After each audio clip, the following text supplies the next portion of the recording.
चंदनपुर गांव में एक गरीब किसान रहता था। उसका नाम रामू था। रामू की फसल एक दिन आग लगने से जलने लगी तो रामू जोर जोर से चिल्लाने लगा, हाय री मेरी फसल, मैं बर्बाद हो गया, मेरी फसल जल गई, मेरा पूरा साल अब कैसे निकलेगा। फिर रामू घर आ जाता है तो उसकी पत्नी राधा कहती हैं कि इतनी चिंता मत करो, इतनी चिंता करोगे तो बीमार पड़ जाओगे तो इलाज कैसे करावोगे, हमारे पास तो खाने के पैसे भी नहीं हैं। तभी रामू कहता है, मैं यह सब बातें भूल नहीं पा रहा हूँ, मेरे दिमाग में जलती हुई फसल ही चल रही है और मैंने सारी पूंजी अपनी फसल में लगा दी थी। अब हमारे पास बिल्कुल भी पैसे नहीं बचे हैं। मैंने सोचा था इस बार की फसल से जमादार जी का भी कर चुका दूंगा और हमारे खाने की भी व्यवस्था हो जाएगी, पर क्या पता था कि समस्याएं और ज्यादा बढ़ जाएंगी। तभी राधा कहती है कि इतना ज्यादा मत सोचिए, अब हो गया उसे तो कोई नहीं टाल सकता, आप इतना सोचोगे तो आपकी तबीयत खराब हो जाएगी।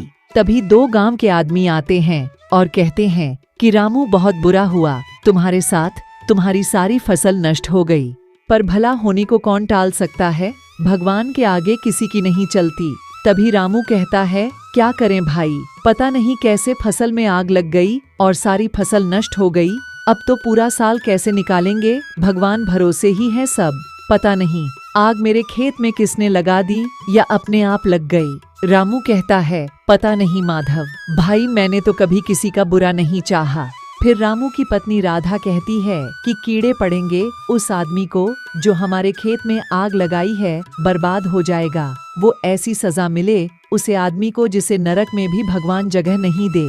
तभी माधव सोचता है कि और बदुआ निकले उससे पहले मैं यहाँ से चला जाता हूँ। तो माधव कहता है, रामू अभी तो मैं चलता हूँ। तभी माधव बाहर जाकर सोचता है कि इन बददुआओं से मेरे ऊपर कोई असर नहीं होता है।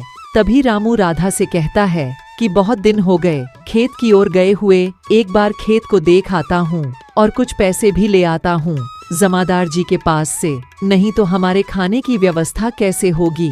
फिर खेत की बुवाई करके सूद समेत वापस लौटा दूंगा जमादार जी को। तभी रामू खेत की ओर जाने लगता है। तभी माधव रामू को देख लेता है और रामू के पीछे पीछे जाने लगता है। तभी माधव सोचता है, इतनी आसानी से मैं रामू का पीछा नहीं छोड़ सकता, कितने मुश्किल से मैं उसे बर्बाद कर पाया हूँ। और सोचता है कि रामू फिर से अमीर नहीं हो जाए, इसलिए मैं उस पर हर वक्त नजर रखूंगा। माधव सोचता है कहीं यह फिर फसल बोने तो नहीं जा रहा है खेत की ओर। तभी रामू खेत में पहुंचता है तो देखता है कि उसके खेत में एक बहुत बड़ा पेड़ लगा हुआ था। फिर रामू सोचता है, यह पेड़ मेरे खेत में पहले तो नहीं था, अब कहाँ से आ गया इतना जल्दी। तभी रामू जल्दी जल्दी पेड़ की तरफ जाता है और देखता है कि इस पेड़ पर तो बहुत सारे फल भी लगे हुए थे। रामू सोचता है, इतने बड़े बड़े फल तो मैंने जिंदगी में कभी नहीं देखे। रामू सोचता है, यह कौन सा पेड़ है। तभी रामू फल को छूने लगता है। तभी पेड़ कहता है, मेरे फल को छूना मत। तभी रामू कहता है, तुम तो पेड़ हो, तुम कैसे बोल सकते हो। तभी पेड़ कहता है कि मैं बोल सकता हूँ, मैं एक परीलोक का जादुई पेड़ हूँ, मुझ में बहुत सारी शक्तियाँ भी हैं। तभी पेड़ कहता है, मेरे फलों को सिर्फ परियां खा सकती है। परियों ने एक योजना बनाई थी कि हम धरती पर घूम कर आएंगे, जब भी वह आएगी धरती पर तो उन्हें भूख लगेगी तो वह यह फल खाएगी।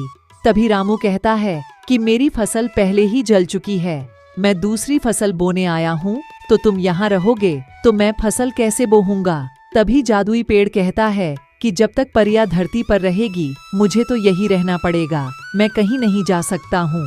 रामू कहता है, तुम यहाँ रहोगे तो मैं खेती कैसे करूँगा, और मैं खेती नहीं करूँगा तो मेरे परिवार का पेट कैसे पालूंगा। तभी जादुई पेड़ कहता है कि तुम और तुम्हारा परिवार मेरे फल खा लेना, और पेड़ कुछ सोने के सिक्के भी रामू को दे देता है, और जब भी परियों परिलोक में चली जाएगी तब तुम यहाँ खेती कर लेना। तभी दूर खड़ा खड़ा माधव देख रहा था कि यह तो एक जादुई पेड़ है और यह पेड़ तो रामू को सोने के सिक्के दे रहा है, तो रामू तो फिर से अमीर बन जाएगा। तभी माधव जादुई पेड़ के पास जाता है और कहता है कि तुमने रामू को बहुत सारे सोने के सिक्के दिए हैं, तो मुझे भी बहुत सारे सोने के सिक्के दे दो, नहीं तो रामू मुझसे ज्यादा अमीर हो जाएगा। तभी जादुई पेड़ कहता है कि तुम एक बहुत दुष्ट लालची व्यक्ति हो, मैं तुम्हें सोने के सिक्के नहीं दे सकता। तभी माधव कहता है कि नहीं, मुझे सोने के सिक्के चाहिए, नहीं तो मैं तुम्हें यहाँ से काट डालूंगा। तभी जादुई पेड़ माधव को एक सोने का आदमी बना देता है और कहता है, मैंने तुम्हारी इच्छा पूरी कर दी है। तभी माधव सोने का पुतला बन जाता है। वह कहते हैं, ना दोस्तों, जैसी करनी वैसी भरनी, जो जैसा काम करेगा उसे वैसा ही फल भोगना पड़ेगा। कहानी अच्छी लगी है तो लाइक एंड सब्सक्राइब जरूर करें। धन्यवाद।